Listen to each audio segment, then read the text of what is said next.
So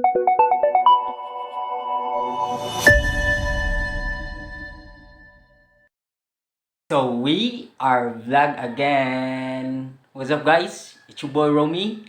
Welcome to our weekly vlog. Ngayon, turuan ko kayo kung paano mag-install ng RAM or random access memory sa iyong PC. Kaya, tara. Yung PC. Before that, kailangan mo yung i-ground yung sarili mo by touching the metal sa inyong CPU para hindi maapektuhan yung mga components, para mawala yung static charges sa inyong katawan. Yan. At ito, ang aking nabiling RAM sa Lazada. 1333 MHz ito guys, na nanggaling pa sa China. Ito. Ayos ba? Ayan o. China. Dalawang binili kong RAM para maging 8GB ng aking memory sa aking PC. At ito, simple lang ito guys, kaya tutulungan ko kayo. Ito, ganito ang PC ko guys, oh, astig ba? Gaganyan mo lang. Press mo tong green, oh, para angat yung, para wala ng screw guys. Oh, di ba? Nilagay ko na yung isa para isa na lang lagay ko para sa video na ito. Ayan, oh. At gagawin kong dual channel mode kasi single channel mode lang ito eh. Kasi ito dapat alternate to guys. Kung dalawa lang ang RAM nyo, dapat alternate dito at saka dito mo ilagay. Ngayon gagawin kong dalawang double channel mode. Kaya ito guys, oh, simple lang. Ilagay mo lang dyan. Ito. Dapat same to sa ganyan. Ilagay mo lang dyan dito sa RAM slot nya. Yan. Before that, pwede mo na itong kalabitin dyan para yan. Pag tumulog yan, i-press mo lang at saka i-lock. Yan, oh. Press tsaka lock. Oh. Para ma-lock.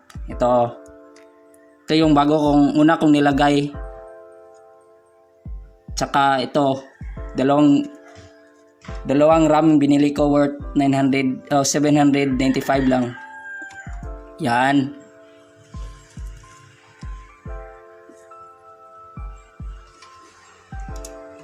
Yan. Madali lang to mag-install ng RAM guys sa PC. Nag-upgrade ako para pwede na akong mag-open ng mga Windows. At ngayon, yan guys.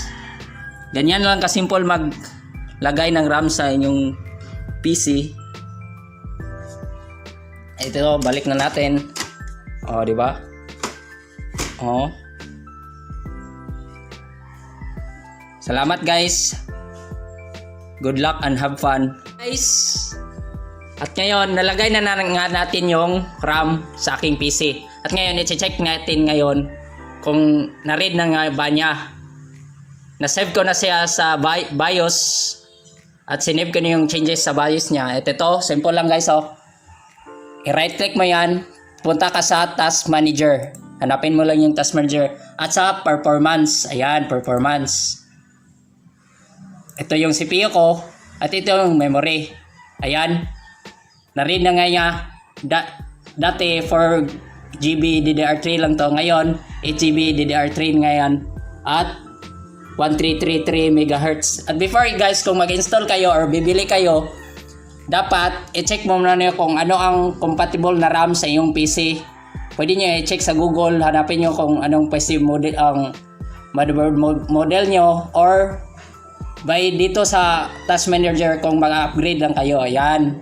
Makikita naman, oh, 133 MHz.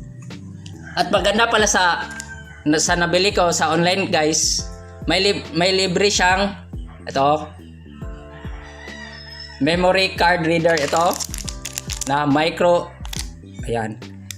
SD card reader up to 512 GB. Ito.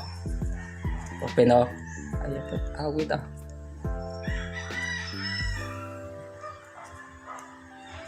To. To. Baka China yan.